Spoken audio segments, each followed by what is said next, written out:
Welcome to Decades of Horror, the 1970s. You're a strange girl, Lizzie. 1 minute as hard and cold as the grave, so next as loving as any father could wish. I wonder what goes on in that mind of yours. I guess I'll never know. This is episode 177, recorded November 20th, 2022.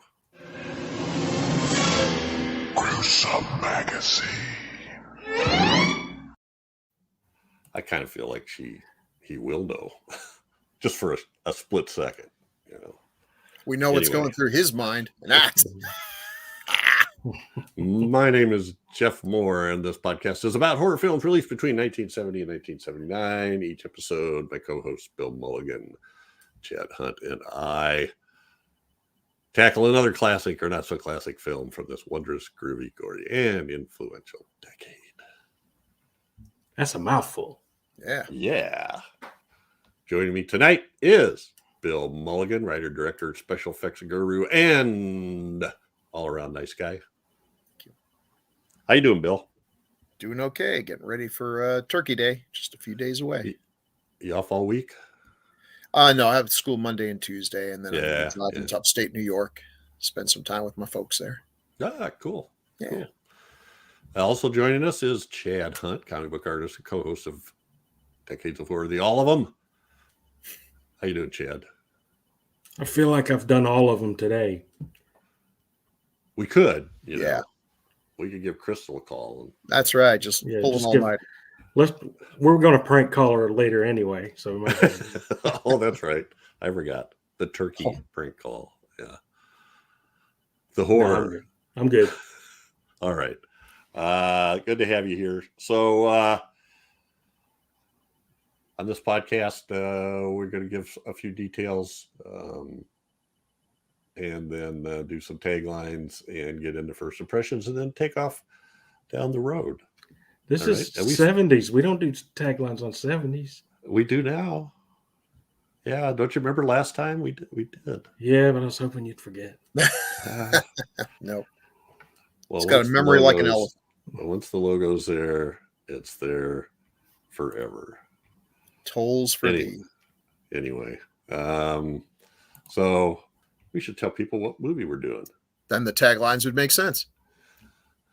The Legend of Lizzie Borden. A 1975 TV movie directed by Paul Wendkos, written by William Bast. Cast includes Elizabeth Montgomery, Fionnuala Flanagan, Ed Flanders, Catherine Hellman, Don Porter, Fritz Weaver, and Bonnie Bartlett. Hi, diddly ho, neighbor. The release date, February 10th, 1975, on the ABC Monday Night Movie of the Week, also known as Lizzie Borden's Blutiges Geheimnis. Blutimus Maximus. Which stands for Lizzie Borden's Bloody Secret. There's no secret. It's no secret at all. And the synopsis. In 1893, Massachusetts, Lizzie Andrew Borden is put on trial for murdering her father and stepmother with an axe.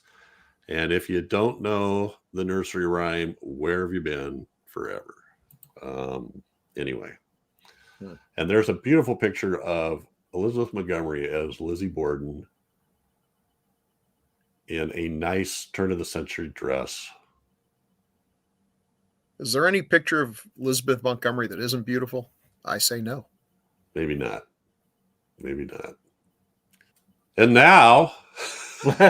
Again... It's time for Taglines with Chad. Oh, you're going to play it again. Awesome. So, see, I can cut that other part out so they'll never know oops, made a mistake. Fire away with the taglines, Chad. Okay. The taglines for Lizzie Borden is, first one, accused of the shocking murder of her parents, she must prove her innocence or be hanged. They don't hang women, do they? Oh, They told them they could be hanged. yeah. That's what the guy told her. All right. Tagline number 2. Could this woman commit the crime of the century? I think she did. Well, we're still talking about it. Yeah. All right. Third tagline. Due to the mature subject matter, parental discretion is advised. Luckily, my parents ignored that.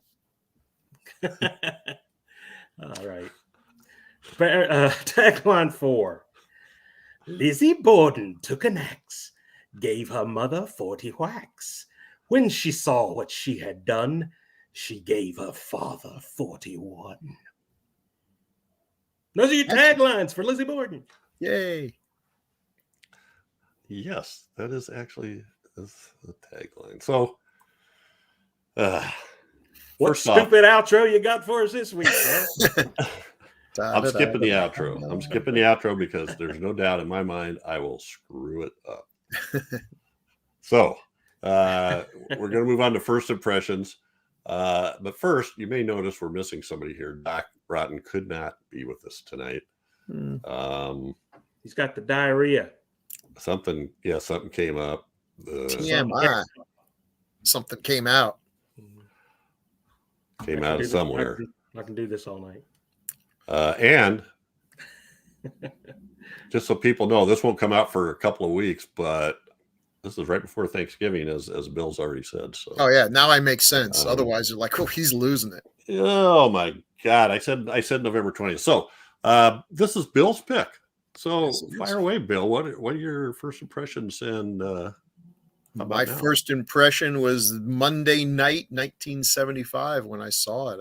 I was a big fan of when they had TV horror movies, because most of them were, not great, but occasionally, fairly good number of times, you get a real nugget, something great like Night Stalker. And well, this one just blew me away because I have always been a huge fan of Elizabeth Montgomery. I loved Bewitched. To me, it was the thinking man's I Dream of Jeannie.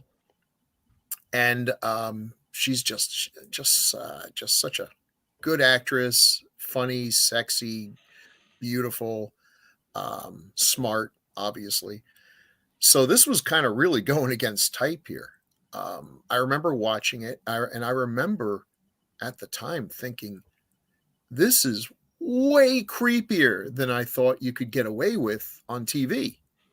If I'd gone to a movie theater and seen some of this, okay, that'd be one thing. But there was like the autopsy scene, the obvious, even though this was not something that was really talked about on everyone's radar the way it obviously is now, but the clear implications of incest and necrophilia and just all around creepiness. And although the blood now seems kind of understated now that I've lived a life and seen Cannibal Holocaust and Lucio Fulci and all those others, at the time it was plenty. So it left a huge impression, but it's been a long time since I've seen it. So when I saw that it was available, I jumped on it and was, I'm hoping that everything that I have about it is not just nostalgia. And looking at it now, it's obviously a TV movie. And it has that TV movie look. The version that I watched it was just this square, just about a perfect square. And you're like, ooh, boy, that really kills your, the composition and everything else that you're used to seeing with movies. TV movies just have that TV movie look. But I think this still holds up. It's still creepy. They don't do any of the things that you can watch 100 Lizzie Borden movies now. It's become almost a subgenre like Bigfoot. And they're chock full of nudity, sex, and all kinds of implied nastiness and lots more gore. But I think this one's still way creepier than a lot of those. It's got a great cast of people whose faces I know, even if I can't always put their names on it. Like there's the guy from St. Elsewhere. There's that guy who was in that thing, and they're all recognizable and they're all great. And she's terrific. I still love Elizabeth Montgomery. I was sad when she died at far too young an age, and I'm still sad about it now. She was really good. And I think she gives a great portrayal. She's not a likable Lizzie Borden at all. She's got a lot of weirdness to her. But then you start also figuring out why she is the way she is, and or is she? You don't really know. These flashbacks, are they flashbacks or are they just visions going through her morphine-addled mind? It's not clear. I think this is a great TV movie. I'm very glad I picked it because it did hold up in my memory. Maybe it wasn't quite as gory as I remembered it. Again, at the time, it just seemed so over the top for what I was used to. But watching it now, guys, come on. It still holds up. I liked it a lot. All righty. Thank you. And what about you, Chad? Again, I used to listen to my mother and all her sisters. They used to sit around the kitchen table and tell scary stories. And I heard my mom recite this poem one day when this was happening. And I was like, what is that? She goes, it's a true story and all this. And she began to tell me about it. And then this movie comes along. And she was like, well, we need to watch this, So we're watching it, and she allowed me to watch it with her, not knowing what was going to be in it, or she figured it was TV. So how bad could it be? How bad could that be? But as a small youngin back then, and watching that, it was creepy. I wasn't necessarily scared, but it creeped me out with nightmares and stuff like that. And I watched it. I'm like Bill. It really left an impression on me.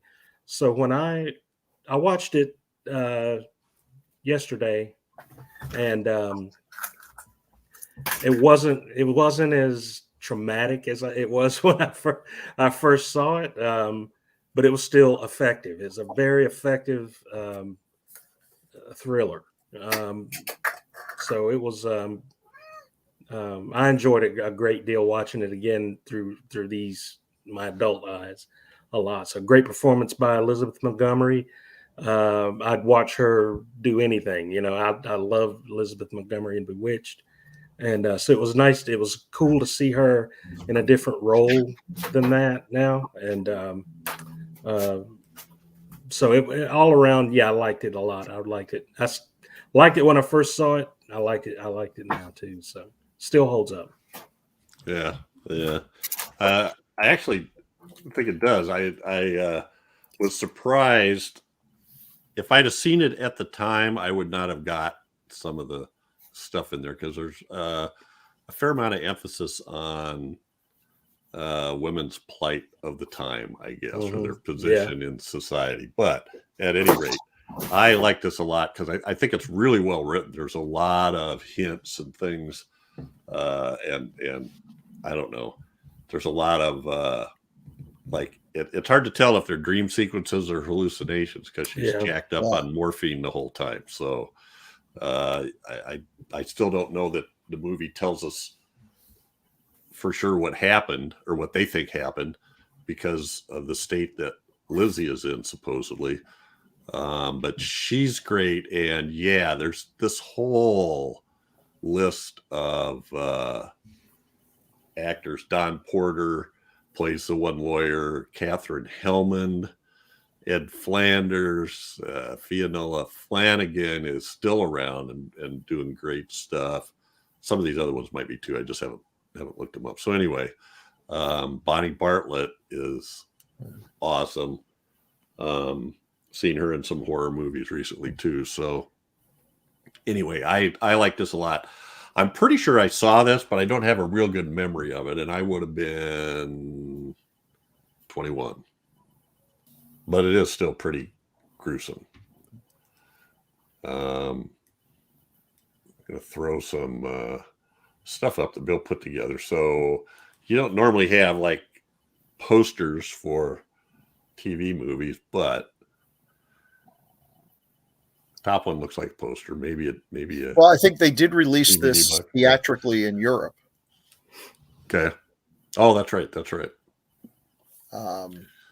And I remember that one on the bottom, and that's with TV Guide. Now for youngins today. Yeah. Okay. It was a big deal every week when TV Yep. Guide came out. It was a digest-sized magazine, and I would immediately grab it. I can't remember. I would love to remember what day it came out, that it arrived. I think it came out on Thursdays. If that makes sense, because my then it memory would, was, but yeah, and it started on Saturday. right.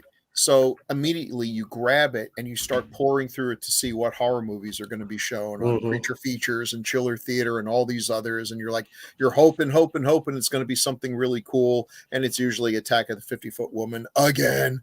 But, because I had a checklist, I was checking off every single movie ever made that I was, from Famous Monsters, and you'd go through it. And they would have, for their productions, their TV movies, especially if it was something that they expected good, especially if it was something that came out during sweep weeks, and this was a sweep weeks feature. That's usually when something a little special, maybe a little more exploitation, something that's going to get big ratings. Because I don't know exactly why sweep weeks, it never made sense to me, but that's when, if your stuff was rated well in sweep weeks, it mattered more than if it was rated well any other time. It doesn't make a lick of sense, but that's how it worked. So they would really kind of, a very special episode of Different Strokes or something cool like this. And there she is. And in fact, I'm trying to remember where I was at. I was at some seminar or something, and the person delivering it said, what magazine sells the most copies per year? And I just went, TV Guide. Yeah. And I was right, because every week, and you had to have it. Your only other option was the Sunday paper TV Guide, which is terrible compared to the TV Guide. Yeah. So yeah, I think we all did the same thing. You poured over everything. And what killed it was too many choices. Eventually there were so many stations with so many choices. TV Guide couldn't fit them all in, and it just no longer was something useful. Which is, I miss it though. That was a really special thing, and they had articles and all kinds of cool stuff. Yeah, they did add a crossword puzzle based on media every time. So I don't know. Do you know anything about the director? Anybody? Paul Wendkos? I've never heard of him. I feel like he made, either he or the writer did the Mephisto Waltz. I think both of them, both the writer and the director, did a lot of TV stuff. Some theatrical. Yeah, the director in particular did. Yeah, I'm looking down his list of credits, and everything says TV movie. Yeah, literally everything. Not that that's I'm not dumping. No, but it's a special skill set. You're not going to get Roman Polanski to do a TV movie. First of all, he wouldn't do it, but even if he did, he'd go over budget, take too long, and shoot scenes that don't look good on TV. It's a skill to be able to shoot with the limitations of TV and make it work and come in time and on budget. So they may not be directors that are going to have books written about them, but they delivered the goods. Yeah. So anyway, but the writer, right, is William Bast. He did a lot of TV stuff and a few genre, Outer Limits, one called The Fury Within. I think that might be another TV movie, but I might be wrong, with Ali Sheedy. And Valley of Gwangi. That's all you need right there. Boom. Yeah. Come on. And he had an interesting story, because he wrote a lot of biographies of James Dean, who he and Dean were in a relationship, and at the time of his death. And so, he knew the inside scoop there. So that's probably what he's most famous for at this point. Yeah, you got them all in there. The Alfred Hitchcock Hour. Yeah. Perry Mason, of course. 4 episodes of that. Not really genre, but still TV movie about James Dean. Yeah. So a lot of stuff. 53 writing credits, and that's a lot of these, like the Colbys, 49 episodes. So he was the developer or creator of that, or showrunner, or whatever that takes to get that credit. So I thought the writing was really good in this. Yeah, it was. Yeah. there was a lot of nuanced communication and things that a little bit of foretelling, and things like that. So Lizzie's dad, who gets 41 whacks, played by Fritz Weaver. He's great. He is. I mean, he's got a lot of nuance here. He's creepy, unlikable. Every now and then you see there's this pain that comes through, but it's pretty, the subtext is there. If at least, and look, okay, Lizzie is an unreliable narrator in this film. She's already, even at her, you assume that she's innocent and everything. She's not a likable person. She's very self-centered. She's kind of off, she's even when she's not doped up on morphine, there's a strangeness to her. But then you start some of the things that we see. Maybe there's a reason for that. Maybe, this person has been seriously damaged by what was done to her and living in a really bad time to be a woman anyway. But given all that uncertainty, yeah, it really looks like there's some weirdness going on here. And he plays it so well that, you could read stuff into what he's doing. Is there shame, regret? What exactly is the story here? You don't know.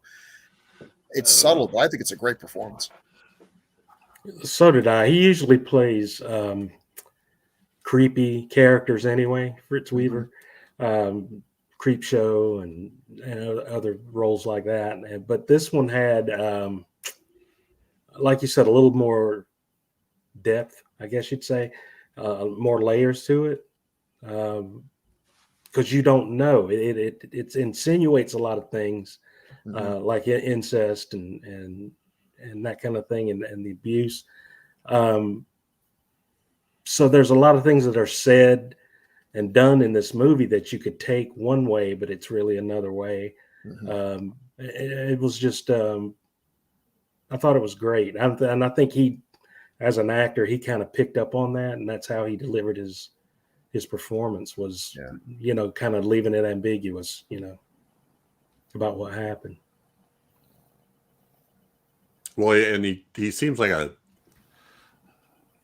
a hard man, but again, we have an unreliable narrator. But like when he comes home, he forces them. They have to lock the door when he's gone. So when he comes home, he has to bang on the door, and he's very insistent about it, pounding. And when they finally open the door for him, he walks straight in, puts his hat on the hook, and then walking. Doesn't even say anything to. And then he has that line with Lizzie again. Why are you? It's sort of like, why are you giving me such a hard time? And then you and I were always so close, especially close. Yeah.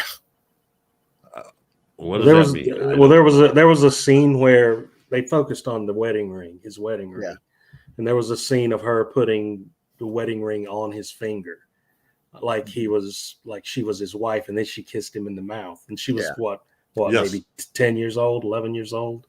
So there's a heavy insinuation there of what was going on. And those top two scenes you're showing there, Bill, is he's original job was as a mortician, and it's like, are you still having dreams about your mother? Well, don't worry about her. She's just dead. That's not a big thing. Here, touch it. It's nice and cold and smooth. And I'm like, what in the... And then the hose pops out. That traumatized me when I watched it, because I was like, why is there a hose of blood? Then I'm thinking, oh, well, I guess you're draining the blood out, or you're putting stuff in. I don't know, but holy crap, I had to go to sleep that night. Yeah, that still freaks me out watching that. But then there was another, and I'd forgotten about this, but there was another shot earlier where she's looking through the window and he's like caressing the dead body. Yes. I'm like, necrophilia. Well, he lifts the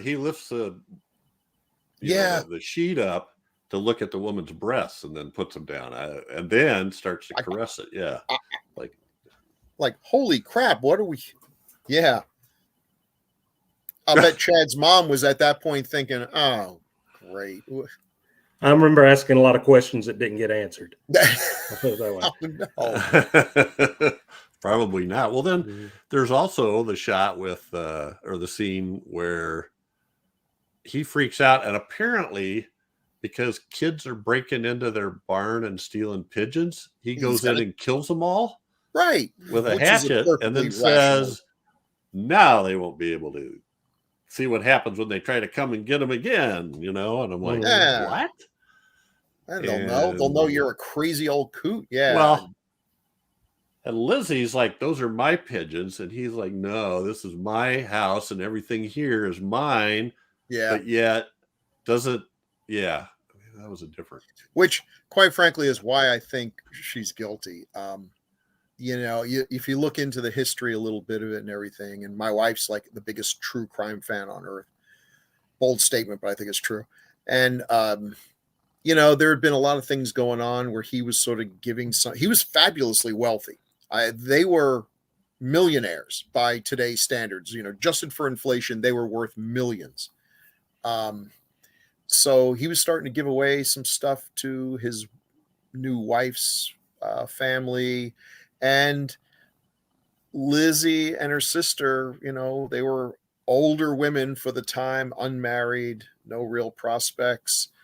If he cut them out, if he, as he threatened to do, cut her off, she would have been destitute. She had no rights. Right. She had no ownership of her own and nothing. Mhm. So, Well, at least as portrayed in this, there's no way the stepmother would have gave him anything. yeah. If she was the one that received everything. So you're backing someone into a corner. They may be unstable for all kinds of reasons. Yeah, I'm not saying patricide or murder of any kind is justified, but you can see where it could happen. Mhm. And in terms of trying to figure out if it wasn't her, who was it? And I guess that is part of the fun of making these movies. Is I've seen movies where the maid was to blame, the other sister was to blame. She was conveniently not there. Of course, that could also be why she didn't do it. She wasn't there. There's a mysterious brother or cousin or something that showed up a few days earlier. Whoever did it had a reason, though, because you don't hatchet someone in the face. I don't think it was actually 41 times, but it was more times than it needed to be, which was once. And that's personal. That's hate. That's hatred for something, but to do that. Right. Yeah. But this is this is a American legend, like the Brits have Burke and Hare and Jack the Ripper. We've got Lizzie Borden, and she's really not the greatest, if she did it, the greatest serial killer of all time. We have way better than that. We're kind of experts at it.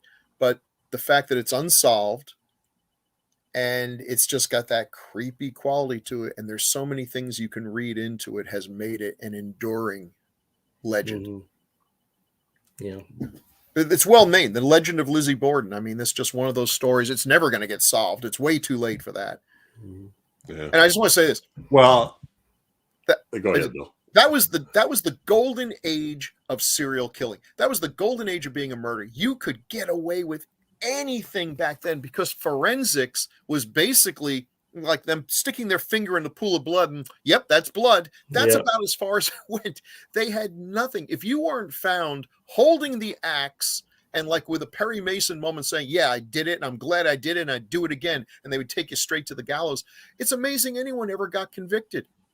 Yeah. And if they did get convicted, it was probably for some bad reason, like they had the terrible misfortune of being the only Jewish guy in town or something, or it was just, you could get away with anything back then. So, well, and there's a similar thing in Iowa. In Southwest Iowa, there are the Villisca axe murders, which in 1912,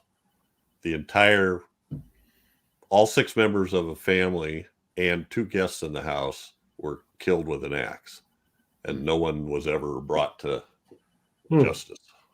Wow. And of course, there's lots of things. And just like Lizzie Borden, I think Lizzie Borden's house has a bed and breakfast now. This place you can go stay in. And it's you could stay the night of the murders, and it's a Yeah. bunch of extra money, like 3 times as much to go do Now, that. when Anyway. I was looking up pictures from this movie, I found a bunch of pictures of people who've stayed in that house, and I don't know if it's the actual couch or a perfect replica, but they have the couch that they Still found. there. Yeah, and people pose in his, because there's a photograph of him. I think actually I have it. In that position, you're like, wow. Mm-hmm. Yeah. It's much smaller house than depicted Right. in here, though. Yeah. But well, all that stuff's. I mean, everything is just about, like you went to Tombstone one time and went into this famous bar called, I think it was called the Bird Cage or Gilded Cage. They had prostitutes were upstairs in a balcony. There was a row of rooms. It's a tiny little place. It is tiny, and the stairway is like maybe 2 feet wide. I don't know. Well, people were smaller back then. Bad nutrition. Really narrow, and there's bullet holes in the wall and stuff. But yeah, really, it's not like a John Wayne movie where there's this huge bar with movie set, dozens of tables. Anyway, it's like Graceland. Yeah, Graceland was always built up to me to be this big, almost Disney-like attraction. You get there and you walk through the front door and you're walking out the back door. Just as soon as you get in, it's so small. Wow. But yeah, we love things. I think at heart we're all armchair detectives and that kind of thing, where we don't know what happened, and it makes you want to find the clues yourself and see if you can figure it out. And I think that's the fun of it. And that's it. I'm a big fan of the true crime series too, certain kinds, and I tend towards the number one. I'm fascinated by the frame of mind that leads somebody to that's a valid solution to murder somebody or multiple. And the other one is the process of catching the person or trying to find them or what they do or what they don't do, that kind of stuff, and what they think. That stuff fascinating, the problem solving of it, I guess. Yeah. Those two things fascinate me. So in this movie, a couple other kind of weird, or I don't know, was it normal? I mean, they find these 2 bodies, and I think, or was that someplace else? It looked to me like the bodies were laid on the dining room table with a sheet over them. Yeah, it looked and like blood soaking through the sheet. Because she went back down later and looked under the sheet. So, well, that's right. She goes down and kisses her dad. Or no, that was in the coffin, wasn't it? When she kissed her That was dad. a coffin, but she did go back downstairs when the bloody sheets were still on them and looked at them. I'm like, and they kept talking about how hot it was. I'm like, really? Probably smelled like mutton soup. You thought the mutton stew was bad. Yeah. Oh, it was. Yeah, that was nasty looking stuff. And he, maybe that's how he got so wealthy, by being so frugal. I don't know. He was a skinflint, apparently. Yeah. If he was that rich and you look at a picture of the house, it's not a particularly, it may have been a grand house for the time. I don't know. But well, as soon as Lizzie and her sister got the inheritance, they promptly moved out to a much bigger place. So yes. Well, then the sheriff comes up to the mortician or the undertaker as they're heading off for the funeral and says, after the family has left the gravesite, both bodies are to be taken to a receiving tomb where the heads are to be removed and shipped to Dr. Edward Wood. Interesting name. Professor of forensic medicine at Harvard University. Naturally, the sisters are not to be told.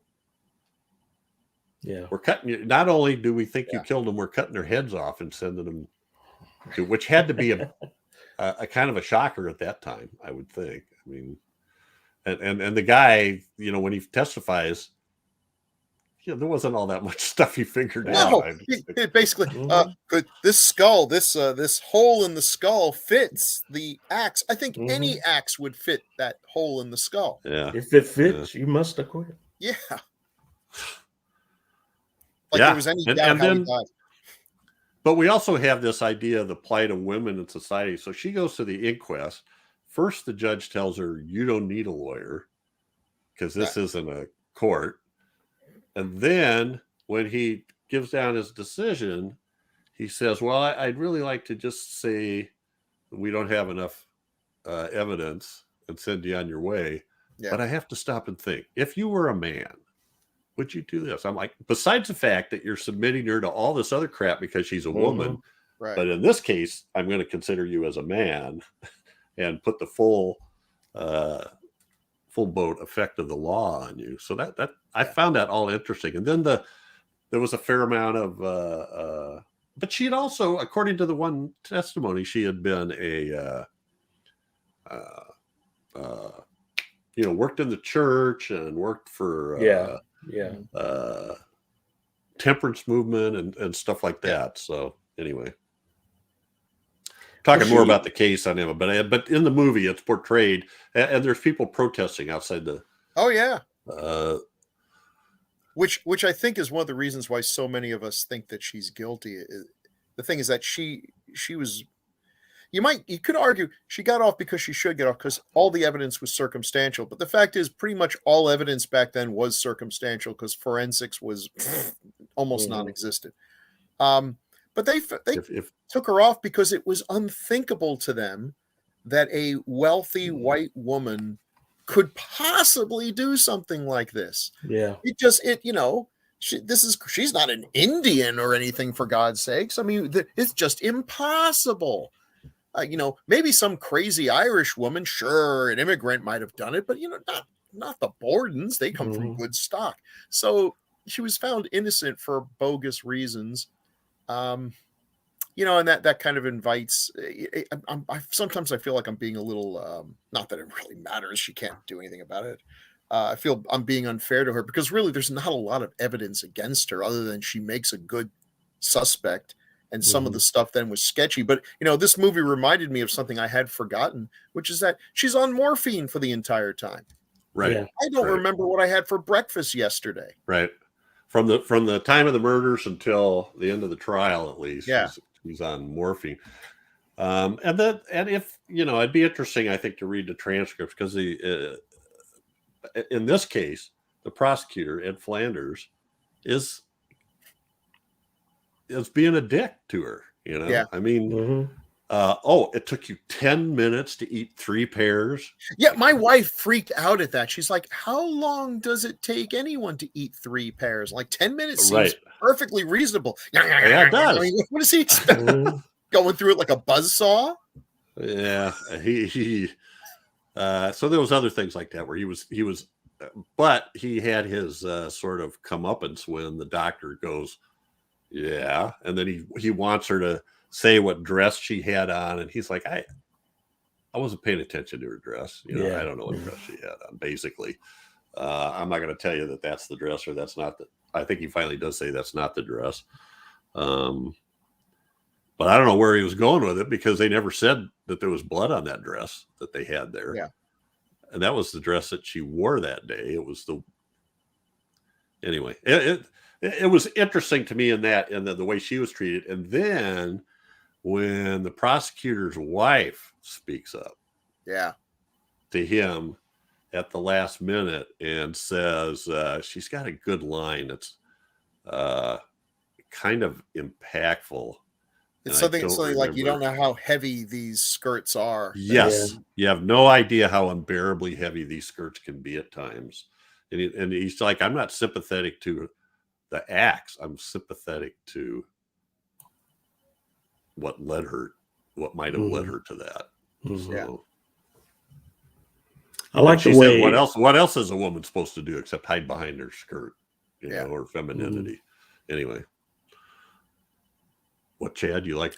Oh, I like the way the movie sort of went back and explained a few things, like when the maid was trying to let the father in and the door was jammed and she couldn't get it open, and Lizzie was at the top of the stairs laughing. You're going, why is she laughing at this lady? But then she was actually laughing at the mother lying dead in the bedroom there. So I like little touches like that kind of explained her behaviors as the movie went too. And I also love the way this movie was shot. It looked like an old 1920s photograph that you'd have a family stand there and with the flash powder going on. It looked that sepia tone, right. Almost the whole film looked like that, but yet it was in color. So it was and the flashbacks had a kind of a slight, not overdone, where sometimes they'll do in these things. A little bit of haze, dreamlike, little bit of a haze, dreamlike quality. Which, again, the fact that we're seeing this through Lizzie's eyes. So I saw something in the workflow that Elizabeth Montgomery did something. She took some eye drops or whatever to give her eyes kind of do something to dilate the pupils, like she was on morphine. Okay, yeah. Good move. But I think she was a little unhinged before she started the morphine. Right. Yeah. Well, and then, there was lots of little scenes in here that lead to, you don't know exactly. She's apparently got some issues, like as a kleptomaniac, apparently. Yeah. And the fathers told all the shopkeepers, just send me a bill. Yeah. Which continued after she inherited all the money too. So, I mean, that was just a thing. Anyway. Yeah. And I think the dress was pretty accurate too. It was seemed very prim and proper for the time, 1892. Yeah. And they kept mentioning how hot it was. Can you imagine? I'm sweating my bleeps off, wearing a t-shirt and shorts, and these poor women are in quadruple layers of cotton on a hot day. Inside with no air conditioning. No, God, no. Yeah. And you have to have the door shut and locked, right? So I caught that there was a few times here in the trial where I assume they were doing it to show how hot it was, that she was sweaty. She had beads of moisture on her face. Anyway. And this was Massachusetts. Imagine being like this in the South. Look at that cute little dimple chin right there. If someone gave me a time machine and could go back to any time, I would set it on fast. I'd keep on going until I saw dinosaurs. I mean, as bad as things are in the world today, there is no other time on Earth I'd want to live that has humans in it. And definitely not the 1880s. Ugh. Well, yeah, the farther back you go, the more you're left to people can pretty much do what they want to, like you said. There's no forensics or anything unless somebody, and you could easily be accused for something and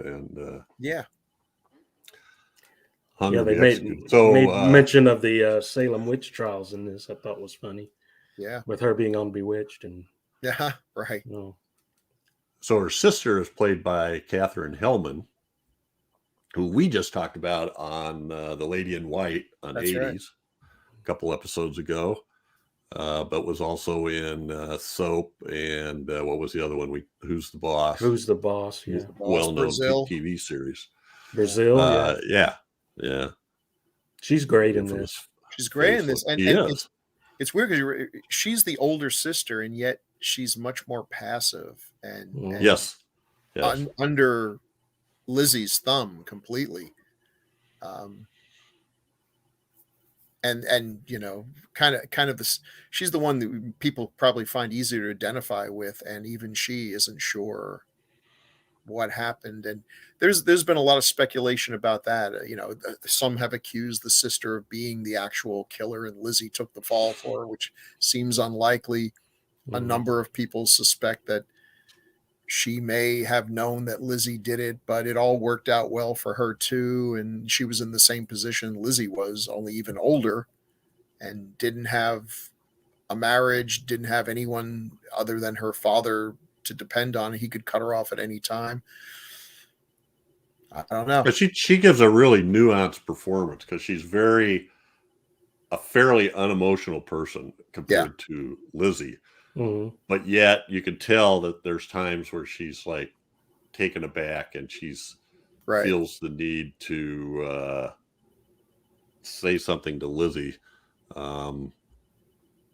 And there's a point in the jail, like in the jail, there's a scene where she's literally like rocking Lizzie to sleep. She stays with her in the cell. There was a lot of weird stuff. Like I can't remember if it was Catherine Hellman's character or the other lady was telling her she was special, and people that are special are often misunderstood, and that kind of thing. Right. So I think at that point they kind of knew she may have been mentally not all there, and that's what I got from it. They knew she was not there, or something, because her moods would swing from happy to angry to little girl to all kinds of different stuff, and so I think maybe they had an idea that, and especially Catherine Hellman's character, that Lizzie was not all there to begin with. Right. And keep in mind, Lizzie's mom, their mom died at a very young age. So Lizzie's sister basically was her mother, raised her from the age of 2 or 4, whatever it was. And okay, so the people who have speculated that there may have been some real nasty things going on in this household, if that were the case, it's very possible the sister would have been the first victim of it.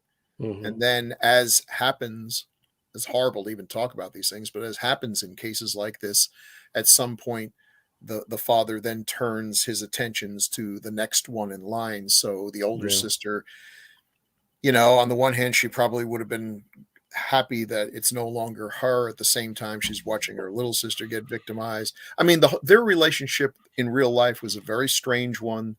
They lived together for a while. They had a huge falling out and then never spoke again, and then died within a few days of each other. If this were written, if this were just a story that was written, you'd probably say there's too many implausible elements to this story, but it's the truth and it's very weird. And that's, I think, it's I mean, there's no way for me to know. And granted, not everybody did this, but there's no way for me to know what it was like to be a woman in 1890, and especially in that family where there was this weird oppression and these weird, her mother had died, and then you have the stepmother that's fighting over, we've talked about that in these like historical dramas that we've watched about, royal families and courts in like France or England, about how the women, like, they had no recourse except to try to get somebody that would give them standing, that would own land or something. Otherwise, you're going to be somebody's handmaid and subject to their whims, etc. If at best, or you could be at best a peasant or something. So I think there's a similar thing going on here. The father is very dominant, and then the stepmother tries to be dominant. The father favors Lizzie. The older sister seems to be the responsible one. So it's hard to tell, but they do. I just think, Elizabeth Montgomery goes through this range of emotions, like you said, Chad, like happy and complaining and self-righteous, and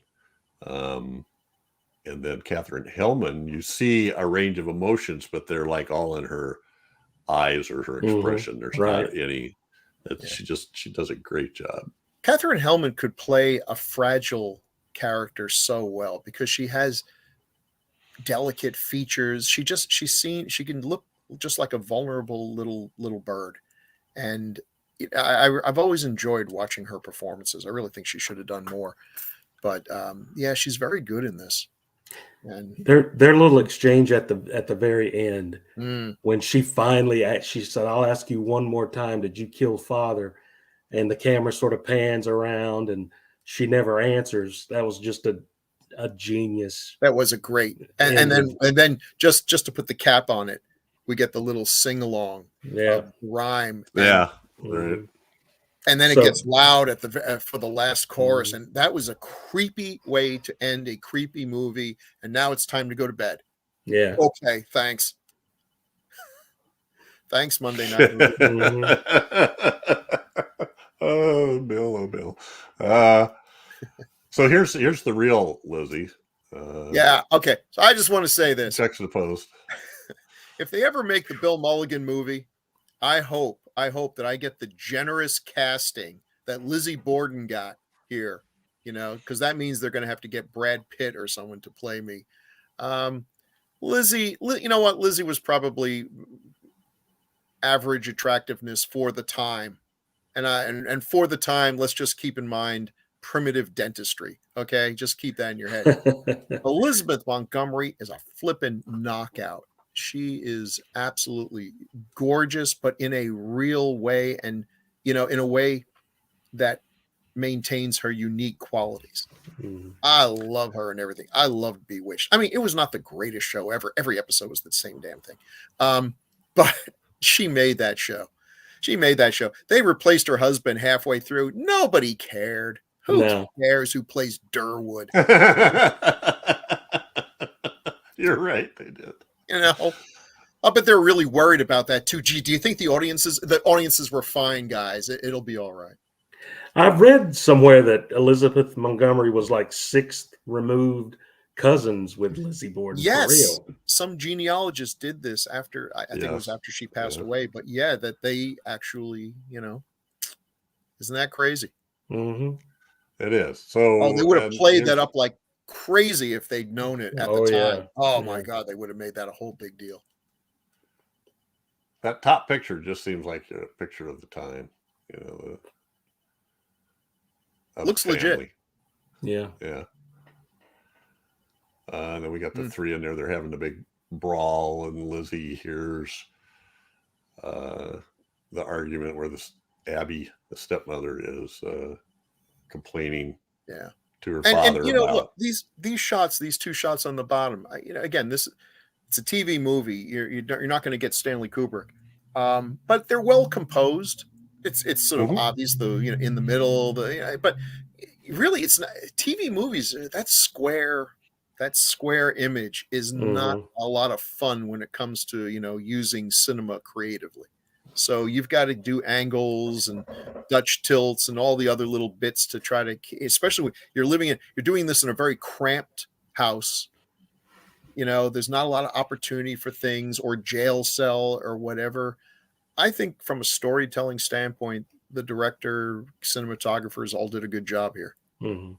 I think it was interesting too that in these shots here, they put the mother in between the father and Lizzie. Yeah. Tells the story. It does. And then this says the murders, but some of this is prep for the murders. Yeah. And well, when I'm watching this, I'm like, what a genius idea. How could she not get blood on her clothes? She wasn't wearing any clothes. That's genius. And then the other part of me was like, Elizabeth Montgomery's naked. But that's a great move. Now, people have said, well, what about the blood in her hair? My wife immediately pointed out, what about the blood in her hair? It's like, again, they wouldn't have checked for it. 1880 forensics. Well, and after she was relatively blood free after she killed the stepmother, at least in this version. Right. And she stands in a basin and washes herself off. So that made sense to me. But what happens after she kills her father? She walks through the house and there's like blood dripping all over her, at least in the movie, right? Now, did there have to be that much blood on her? I don't know, but it does come up with a plausible one. And everybody's talking about this stupid axe with the broken handle that they found behind the fireplace. And in this version, she drops it down the latrine and didn't break it. Outhouse, basically. So. Did the cops actually empty out the outhouse? I don't know. It wasn't the axe. They didn't really put a lot of effort. Now, I mean, nowadays you could spray a chemical on her that would probably light up like a Jackson Pollock painting with blood. But at the time, they probably just looked and said, I don't know, her face was not covered in blood. Yeah. So plus she's a woman.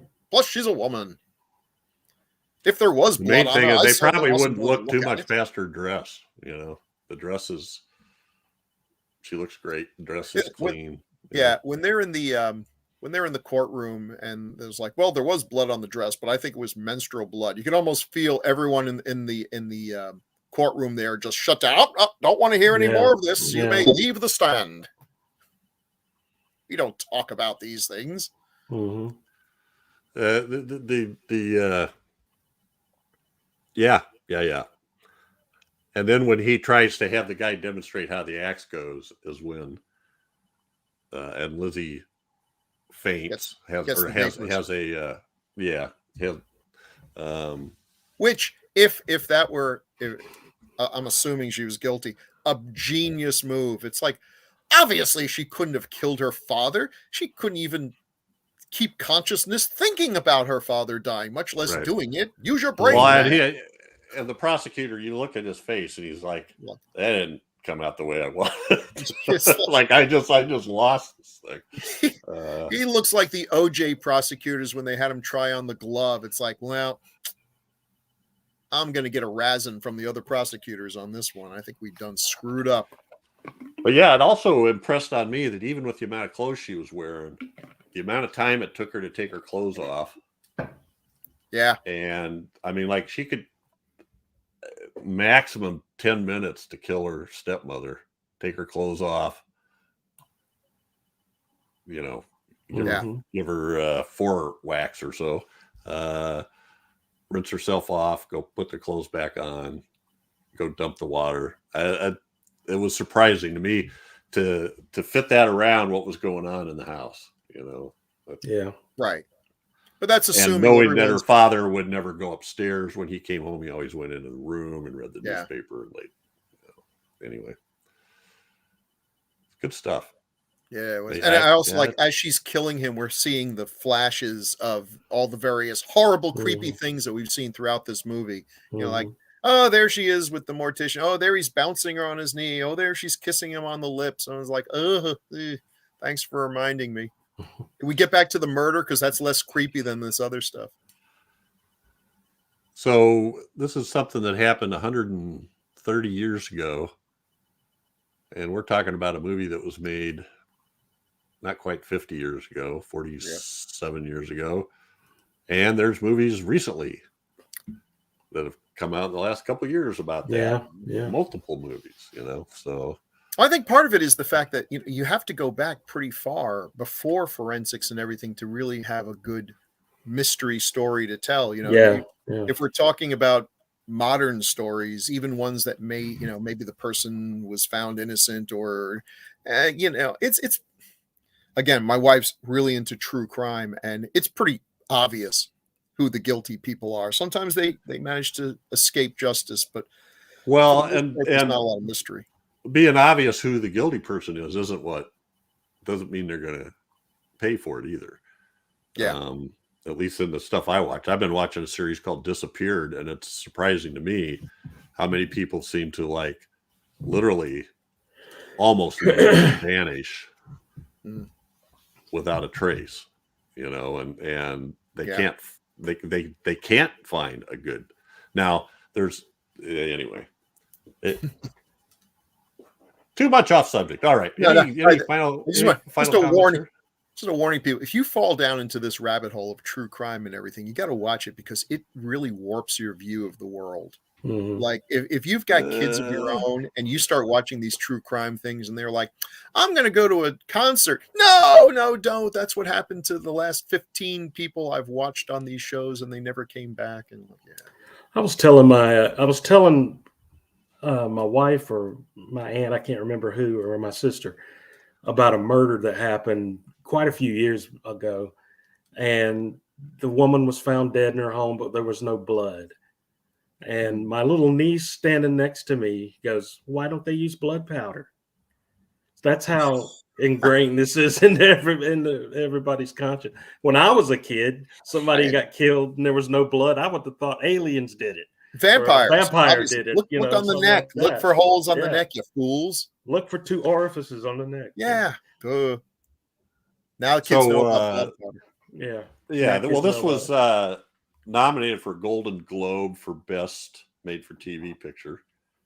And the writer won an Edgar Award for Best TV Feature Miniseries, which is a Mystery Writers Association award.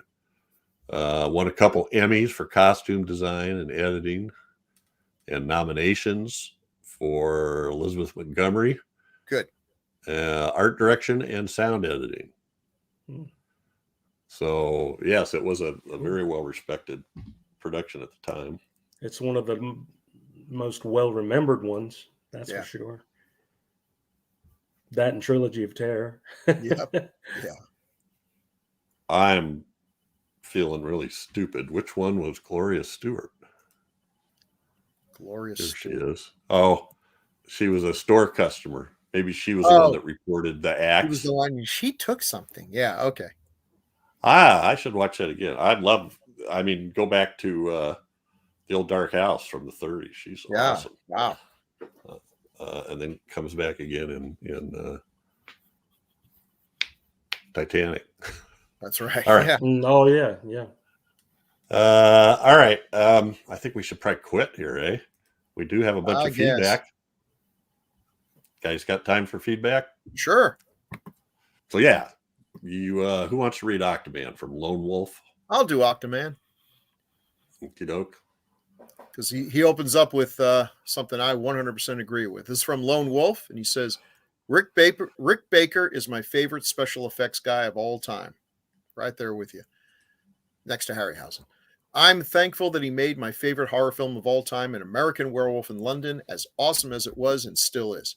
For a while, him and John Landis were a good 1-2 punch doing stuff like American Werewolf, Thriller, and Coming to America. And seeing Rick doing cameos in Peter Jackson's King Kong, he's one of the airline pilots shooting at Kong, and the Wolfman remake, he gets football tackled by a werewolf, was pretty cool. My thoughts on Octoman. I think I'd rather watch Octomom raise her children than watch that mess. Yeah. It's true. Thanks, Lone Wolf. Yeah, appreciate it. Lone Wolf had made a comment about how they had been away for a while and they were catching up on episodes. So we had a lot of comments on all the DOHs from Lone Wolf recently, and we appreciate it. Yeah. Chad, you want to go ahead with Godzilla versus Mechagodzilla, episode 134? Sure. Lone Wolf says, decided to comment on this on Godzilla's 68th birthday. Happy birthday, big guy. There goes Tokyo. During the early 2000s, my parents bought the VHS version of this film, and I believe it was one titled Godzilla versus the Cosmic Monster. Yes, it was. That's what was also on the cover of Famous Monsters for it. I enjoyed watching Godzilla battle his robot double, and King Caesar did pretty well for his debut. I love Akira Ifukube's music, but Masaru Sato was no slouch with his scores. The theme music during Mechagodzilla's Terminator-like reveal still gives me chills. It really gives you the effect that this isn't your average Godzilla villain. I also love Godzilla's training sequence on the island, learning how to become a magnet. Yeah, that was awesome. The Interpol agent is my favorite human character because of the funny scene on the airplane where he claims to be a reporter. Is this my favorite Godzilla film? I still think the original Gojira and Mothra versus Godzilla are the two films that stand above the others. But this one is definitely one of the better films in the Showa series. So awesome to know that you guys love the Big G just as much as I do. All hail the king of the monsters. Yeah, damn right. Yeah. Great. Thanks, Lone Wolf. Great. The next one, Bill, on episode 174, The Visitor from Evil Genius. The Visitor. Pigeons aren't terrifying. Ask those guys who had to walk the ledge in the Cat's Eye. Yeah. That bird was pure horror with all the fearsome pecking. They can be, dare I say, gruesome. Yeah, The Visitor is one of those 70s movies that I just dig. So much weirdness packed into one film. And oh yeah, the Babylon 5 aliens that Jeff was thinking of were the Vorlons. Thank you, Evil Genius. Yeah, so both Evil Genius and Jerry Chandler have straightened me out on that. Nerd. reminded me. And I loved Babylon 5. It's just been so long Sure. since I watched it, like 20 years, I think. Anyway, Chad, what are your favorites? Episode 176, Blue Sunshine from Jerry Chandler. Okay. I've never seen this movie before. This is Jerry Chandler talking now, folks. I may never see it thanks to this review. I like 70s crazy, weird humor, horror, but this sounds like a giant sleeping pill of a movie. We agree there, Jerry. We agree. What the hell? I'll probably watch it this weekend. Yeah. Bigfoot and Wild Boy was awesome. You damn right. I'm going to say it again. You damn right.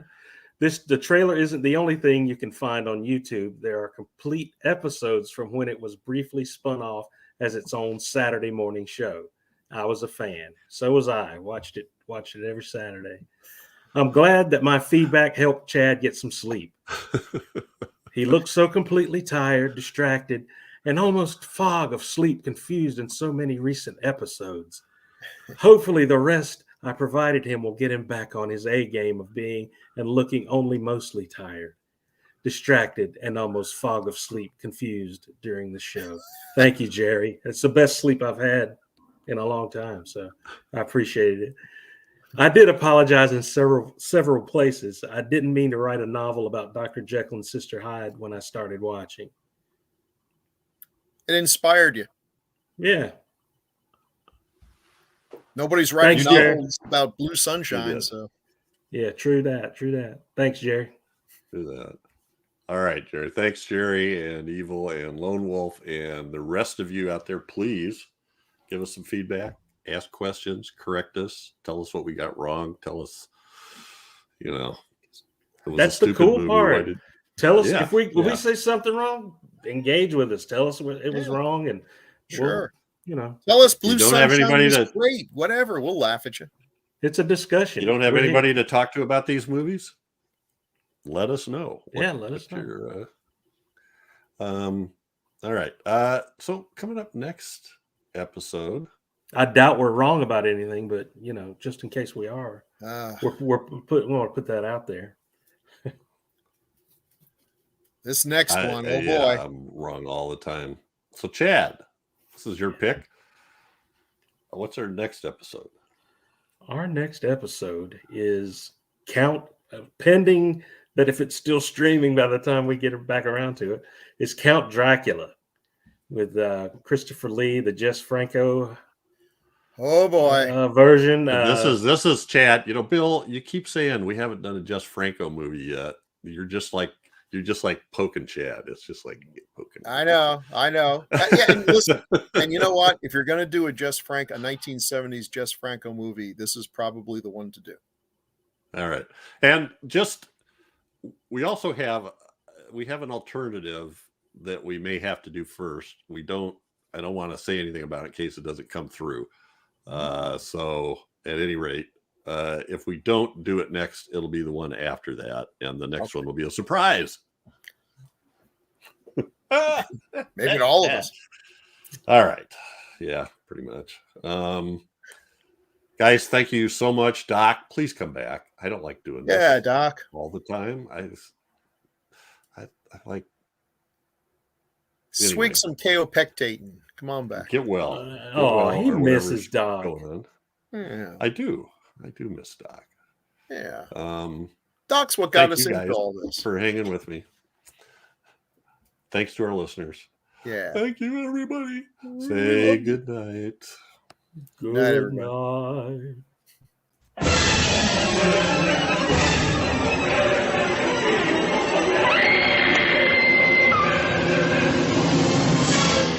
Gruesome Magazine.